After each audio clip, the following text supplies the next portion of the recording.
Hoy es el día 16 de nuestro club de lectura, donde estamos analizando el libro Deja de ser tú.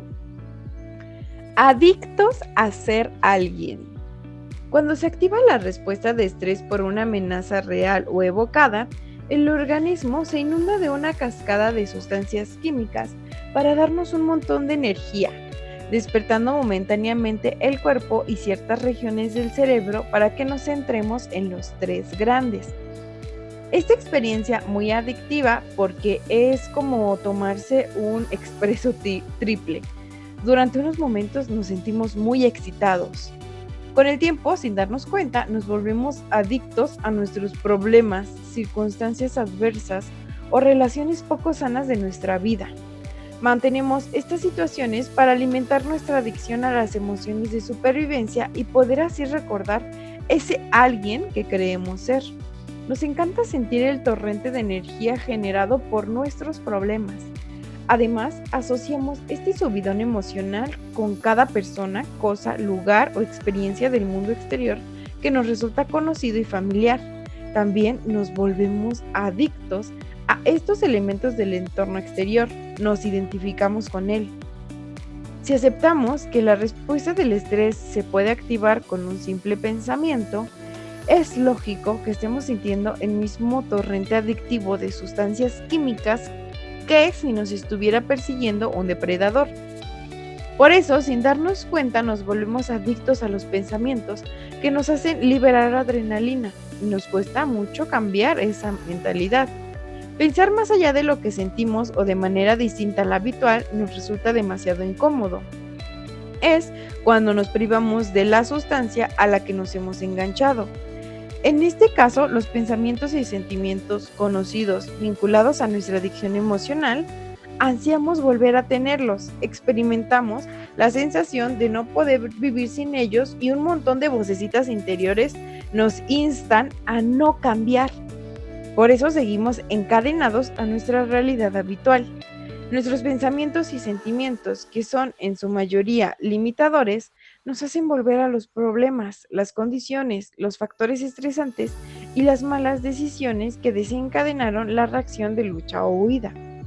Seguimos rodeados de todos estos estímulos negativos para poder activar la respuesta del estrés, porque esta adicción refuerza nuestra idea de quién somos, reafirma nuestra identidad personal, es decir, la mayoría nos hemos vuelto adictos a los problemas y las condiciones de nuestra vida que nos producen estrés, tanto si es por un trabajo mal remunerado o una relación sentimental insatisfactoria. No queremos resolver nuestros problemas porque reafirmamos nuestra imagen de ser alguien. Alimentan nuestra adicción a las emociones de baja frecuencia. Y lo peor de todo es que vivimos temiendo que si estos problemas desaparecieran, no sabríamos qué pensar, ni qué sentir, ni experimentaríamos el torrente de energía que nos hace recordar quién somos. A la mayoría de personas nos aterra la posibilidad de no ser alguien.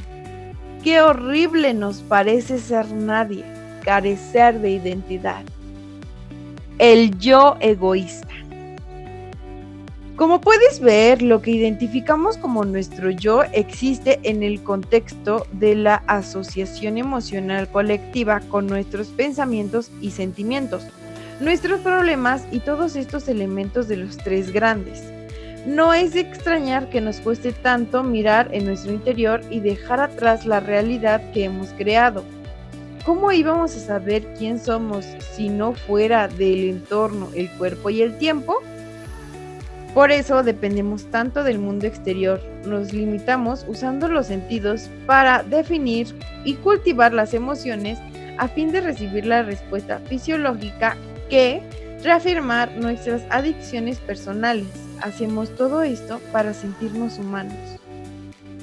Cuando nuestra respuesta de supervivencia es demasiado exagerada en cuanto a lo que está ocurriendo en nuestro mundo exterior, este exceso de hormonas de la respuesta de estrés hace que nos obsesionemos con los parámetros del yo y nos volvamos demasiado egoístas.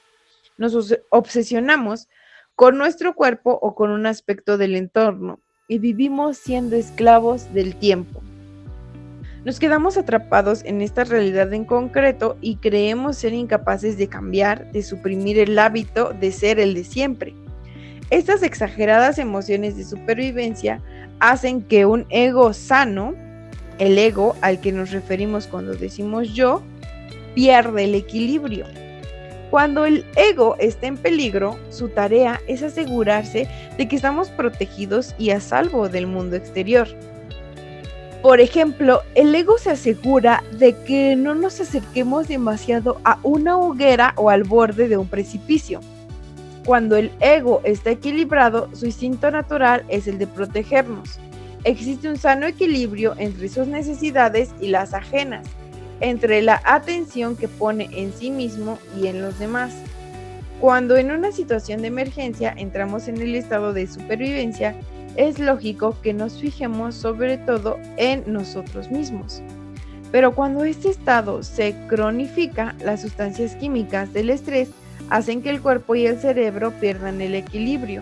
Nos centramos demasiado en la supervivencia y nosotros somos lo primero. Todo lo demás es secundario y somos egoístas todo el tiempo.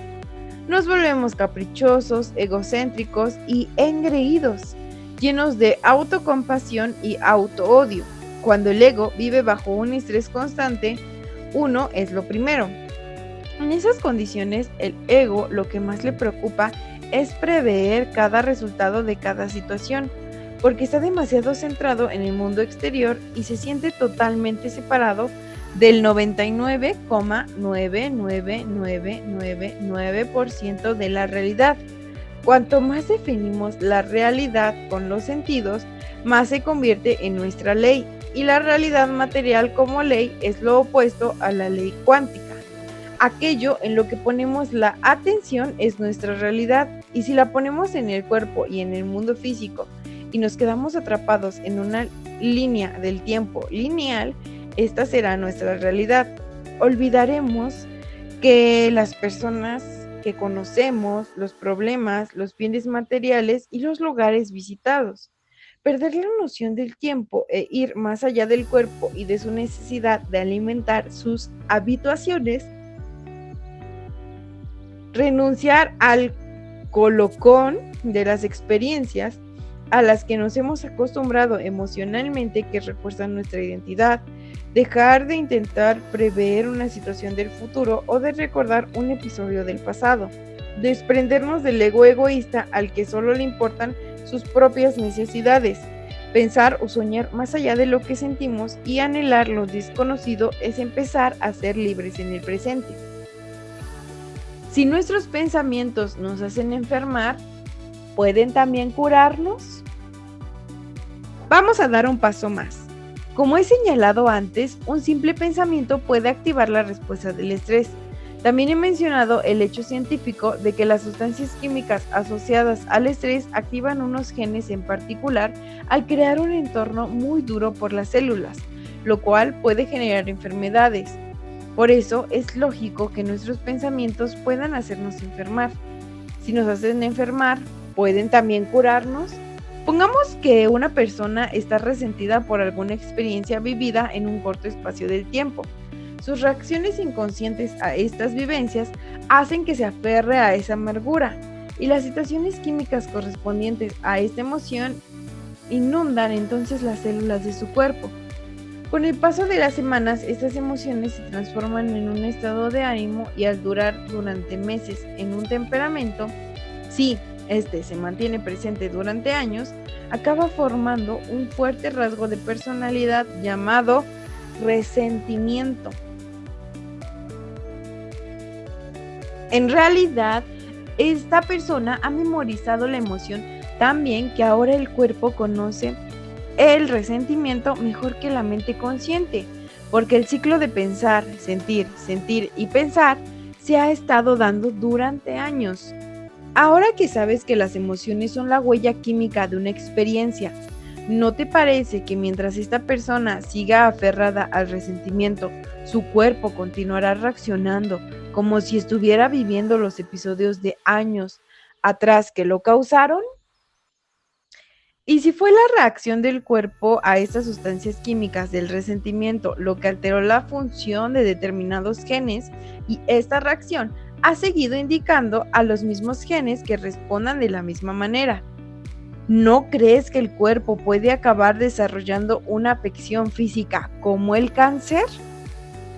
Si es así, ¿es posible que en cuanto esta persona desmemorice la emoción del resentimiento al dejar de tener los pensamientos de la creación y viceversa, su cuerpo como mente inconsciente se libere de esta adicción emocional? Con el tiempo, ¿dejará de indicarles lo mismo a los genes? Pongamos que empieza a pensar y a sentir de una nueva forma, hasta tal punto que se inventa un nuevo ideal de sí mismo relacionado con una nueva personalidad. A medida que vive en un nuevo estado del ser, es posible que lo que les indique a los genes sea beneficioso y prepare el cuerpo para sentir un estado emocional elevado antes de alcanzar la buena salud que desea. ¿Podría hacerlo hasta el punto de que el cuerpo empiece a cambiar simplemente con los pensamientos? Lo que acabo de describir en términos sencillos le sucedió a un alumno de uno de mis seminarios que se curó de un cáncer. Bill, de 57 años, trabajaba en una empresa dedicada a la reparación de tejados. Tras visitar a un dermatólogo por una lesión que le había aparecido en el rostro, le diagnosticaron un melanoma maligno. Aunque se sometió a la cirugía, radioterapia y quimioterapia, el cáncer se le propagó por el cuello, después por el costado y por último por la pantorrilla. Cada vez que el cáncer se manifestaba, se sometía a la misma clase de tratamiento. En muchas ocasiones se decía, ¿por qué me ha tenido que pasar a mí?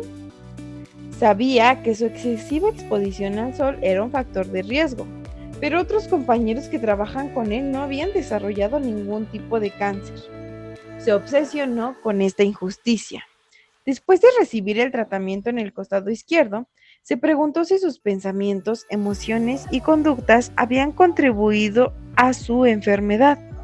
Mientras reflexionaba sobre ello, descubrió de pronto que durante más de 30 años había estado resentido, pensando y sintiendo que siempre tenía que renunciar a lo que quería por el bien de los demás. Por ejemplo, al terminar los estudios en el instituto, había querido ser un músico profesional, pero cuando su padre sufrió una lesión que le impidió seguir trabajando, tuvo que unirse a la empresa familiar dedicada a la reparación de tejados. A pesar de los años, seguía experimentando la misma horrible sensación que cuando le dijeron que debía renunciar a sus aspiraciones. Su cuerpo seguía viviendo en el pasado. Este episodio estableció un patrón de sueños rotos en su vida.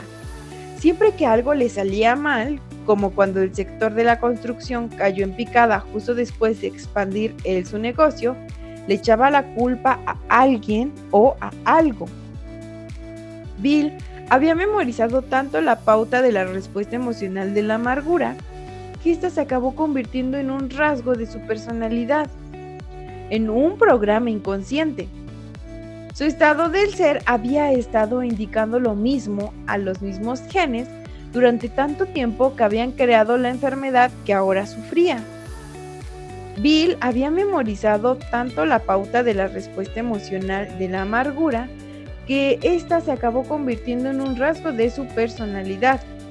No podía permitir que su entorno le siguiera controlando. Las personas, los lugares y las influencias en su vida siempre le habían estado dictando cómo pensar, cómo sentir y cómo actuar. Intuyó que para romper los vínculos que mantenían con su antiguo yo y reinventar uno nuevo, debían apartarse de su entorno habitual. Decidió hacer un retiro durante 2 semanas en Baja California, México, alejado de su familia. Las 5 primeras mañanas se dedicó a observar lo que pensaba cuando se sentía resentido. Se volvió un observador cuántico de sus pensamientos y sentimientos y tomó conciencia de su mente inconsciente. Después observó su conducta y sus acciones inconscientes de antes. A partir de entonces decidió que todo lo que pensara, hiciera o sintiera estaría lleno de afecto hacia sí mismo. Tras la primera semana de vivir en este estado de plena tensión, Bill se sintió libre porque había liberado a su cuerpo de la adicción emocional al resentimiento. Al dejar de tener los mismos pensamientos y sentimientos de siempre que influían en su conducta, impidió que las señales de las emociones de supervivencia hicieron que su cuerpo la llevara a pensar como de costumbre, y después usó la energía que su cuerpo había liberado para crear un nuevo destino. Durante la siguiente semana, se sintió tan bien que reflexionó sobre la nueva personalidad que quería ser y cómo respondería a la gente, los lugares y las influencias que lo habían estado controlando. Por ejemplo, decidió que cuando su mujer y sus hijos expresaran un deseo o necesidad, les respondería con bondad y generosidad, en vez de hacerles sentir como una carga. Es decir, se centró en cómo quería pensar, actuar y sentir al enfrentarse a situaciones que antes eran un reto para él. Estaba creando una personalidad nueva, una mente nueva, un estado del ser nuevo. Bill empezó a poner en práctica lo que había decidido mientras hacía el retiro en la playa Baja California. Al poco tiempo advirtió que el tumor de la pantorrilla había disminuido. Una semana más tarde fue al médico. Ya no tenía cáncer y sigue estando sano hasta el día de hoy, lógica y químicamente. Con ello, envió nuevas señales a nuevos genes y las células cancerosas no pudieron coexistir con la nueva mente, la nueva química interior y el nuevo yo. Aunque estaba atrapado en las emociones del pasado, ahora vive en un nuevo futuro. El estado creativo, vivir como nadie.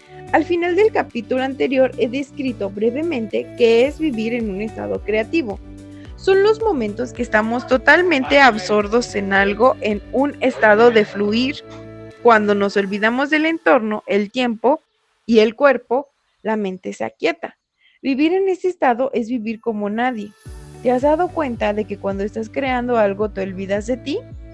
Desconectas de tu mundo conocido, ya no eres alguien que asocia su identidad con los objetos que posee, las personas que conoce, las tareas que realiza y los distintos lugares donde vive en determinadas épocas.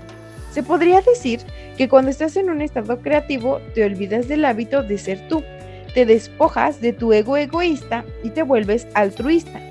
En esos momentos has ido más allá del tiempo y del espacio y te has convertido en conciencia pura e inmaterial. En cuanto ya no estás conectado al cuerpo, ya no sigues centrándote en personas, lugares o cosas de tu entorno exterior. Vives más allá del tiempo lineal, estás cruzando la puerta del campo cuántico. Cuando no puedes entrar en él como alguien, debes hacerlo como nadie. Tienes que dejar el ego ególatra afuera y entrar en el reino de la conciencia como pura conciencia. Y como he dicho en el capítulo 1, para cambiar tu cuerpo, para estar sano, algo en tus circunstancias exteriores, quizás un nuevo trabajo o una nueva relación, o tu línea del tiempo, hacia una posible realidad futura, debes convertirte en sin cuerpo, sin espacio, sin tiempo. El mejor consejo es para poder cambiar cualquier aspecto de tu vida, cuerpo, entorno o tiempo. Debes trascenderlo para poder encontrar los tres grandes, debes dejarlos atrás. Hola, hola comunidad, ya estamos en el día 16 de este viaje de transformación. Hoy entramos a un punto que nos toca muy de cerca, especialmente en estos tiempos donde parecer alguien a los ojos del mundo muchas veces parece más importante que ser alguien con paz interior. En esta lectura analizamos un poquito más del punto 5 y hablamos de aquellas personas que sin saberlo han hecho del estrés, la ansiedad y el drama su forma habitual de vivir y sin querer se vuelven adictas a estas emociones destructivas. Y sí, suena fuerte, pero es real. Muchas veces ese esfuerzo por ser alguien no tiene que ver con el desarrollo personal o crecimiento, sino con competir, con demostrar, con aparentar. Y en ese intento, el cuerpo empieza a secretar sustancias químicas como la adrenalina, una hormona útil en emergencias, pero muy dañina cuando se activa en exceso, cada día por problemas no resueltos. Y lo más duro es que esto se vuelve parte de su identidad. Soy el que sufre por amor, soy la que siempre trabaja de más y nadie valora, soy el que siempre está cansado, estresado y nunca tiene tiempo para nada. Estas personas llegan a sentirse alguien por lo que padecen. El conflicto, la insatisfacción, el enojo, el juicio se vuelven parte de su normalidad. Y cuando eso pasa, se alimentan de pensamientos autodestructivos que repiten un eco constante. Nunca voy a poder, esto es lo que me tocó, así es la vida, todos son iguales. Y sin querer empiezan a ver todo esto desde el filtro de ese dolor. El trabajo mal pagado, la pareja que ya no suma, los amigos que ya no están, las comparaciones con los demás, se vuelven una película en la que el personaje principal vive sufriendo. Y aquí viene algo muy importante. Cuando uno se queda demasiado tiempo en ese papel, se olvida que puede cambiar el guión. Amigos, ¿alguna vez han sentido que algo tan intangible como el ego puede llegar a influir directamente en su cuerpo físico? Bueno, pues no solo puede hacerlo, sino que lo hace. Y hoy lo vamos a entender más profundo. Todos tenemos un ego. Eso no es malo en sí mismo. De hecho, el ego fisiológico tiene una función, que es protegernos, ayudarnos a definirnos, poner límites, pero como todo en esta vida, si se desborda, nos consume. El verdadero reto del ser humano es mantener ese ego dentro de un rango saludable. No que desaparezca, sino que no tome el control absoluto de nuestra vida. Cuando no se regula, el ego se convierte en un dictador, nos hace reaccionar en vez de responder, nos saca del presente, nos lanza a una batalla constante por tener la razón, por sobresalir, por demostrar, y eso, amigas y amigos, desgasta profundamente el cuerpo. Porque este ego desbordado activa una serie de reacciones inconscientes que con el tiempo se vuelven estados de ánimo, estrés crónico, frustración, mal humor, amargura, envidia y agresividad pasiva. Y cuando estos estados de ánimo se mantienen por meses o años, se considera lo que conocemos como un temperamento, que es rasgo de nuestra personalidad. Si esa frase de así soy yo muchas veces es una señal de que el ego ha estado al mando demasiado tiempo. Pero aquí viene lo delicado. El temperamento tóxico de nuestra personalidad genera un ambiente interno negativo a nivel celular. El cuerpo comienza a vivir en un estado de alerta constante. Se activan mecanismos de defensa, se altera el sistema inmune, se inflama el cuerpo silenciosamente. Y sin darnos cuenta, empezamos a incubar enfermedades serias. Una de las consecuencias más tristes de todo esto es que muchas personas se sienten importantes por su dolor. Se aferran a su sufrimiento como si fuera parte de su identidad. Y eso, lamentablemente, puede conducirnos a condiciones de salud crónicas graves e incluso enfermedades tan serias como el cáncer. Este es un tema muy delicado pero necesario. Vamos a hablar del resentimiento y cómo, cuando se acumula, puede llegar a alimentar algo tan serio como las células cancerosas. Sé que suena fuerte, pero también es profundamente liberador entender esto, porque significa que tenemos la oportunidad de cambiar el rumbo. Empecemos desde el corazón. Las células cancerosas no nacen de la nada, y hay muchos factores que influyen. Alimentación, genética y ambiente. Hay algo que los científicos y terapeutas están descubriendo poco a poco con más fuerza: la conexión entre nuestras emociones no sanadas y nuestro cuerpo físico. Y entre todas esas emociones hay una que resalta: el resentimiento. El resentimiento no aparece de un día para otro, se va gestando poco a poco. Años de amargura, decepciones que no se hablaron, humillaciones guardadas en silencio, frustraciones acumuladas, sueños rotos que nadie validó, sentimientos de abandono, de sentirte defraudado. Y en el fondo, todo esto es algo aún más profundo. Culpar a los demás por nuestro dolor y no sentirnos suficientes. Eso, amiga o amigo, es una bomba de tiempo. Cuando una persona guarda resentimiento por mucho tiempo, su cuerpo empieza a vibrar en una frecuencia muy baja. El campo electromagnético del corazón se debilitó. Las células reciben señales químicas que las predisponen a funcionar mal y algunas de esas células empiezan a mutar. Sí, escuchaste bien, mutan, pierden el control y allí, en ese terreno inflamado por tristeza no expresada, puede surgir el cáncer. Y no lo digo para asustarte, lo digo para despertarnos, porque si eso sucede con el resentimiento, imagina lo que puede suceder con la ternura, con el perdón, con el amor, con la compasión. Por eso, sanar el alma no es un lujo, es una necesidad biológica, es medicina preventiva, es parte de nuestra higiene emocional. Así que hoy te invito a hacer un pequeño acto de liberación. Cierra los ojos y piensa en eso que aún duele y repite con amor: elijo perdonar, no por ellos, sino por mí. Me libero del resentimiento, me abrazo en mi humanidad y me reconcilio con mi historia.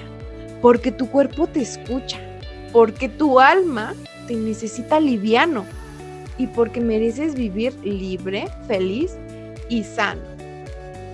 Pues bueno, querida comunidad, hemos llegado al cierre del comentario de este día 16 de nuestro club de lectura y lo hacemos con una reflexión profunda, esperanzadora y transformadora. Hoy vimos algo que debía estar escrito en cada hogar y en cada corazón. Así como los pensamientos pueden enfermarnos, también pueden sanarnos. Cuando nuestros pensamientos se vuelven constructivos, proactivos y amorosos, sucede algo casi mágico, pero científicamente comprobable. Nuestras células responden, se limpian, se reparan, se regeneran. El cuerpo empieza a dejar de vivir en el pasado, se suelta de estos sueños rotos, se libera del dolor de sentirse defraudado, insuficiente o indigno. Si sanamos, cuando cambiamos nuestra forma de pensar, sentir y actuar, creamos una versión renovada de nosotros mismos, algo extraordinario. Y en este libro nos da una herramienta poderosa para comenzar este proceso. Alejarnos un tiempo de todo y dedicarnos a nosotros. Solo 2 semanas. 2 semanas de conexión interior, silencio, pausa, reflexión, donde puedas ser un verdadero observador de tus pensamientos. ¿Te imaginas lo que podrías descubrir de ti mismo si por primera vez dejaras de reaccionar automáticamente y empezaras a elegir qué sentir y qué pensar? Es una decisión profunda.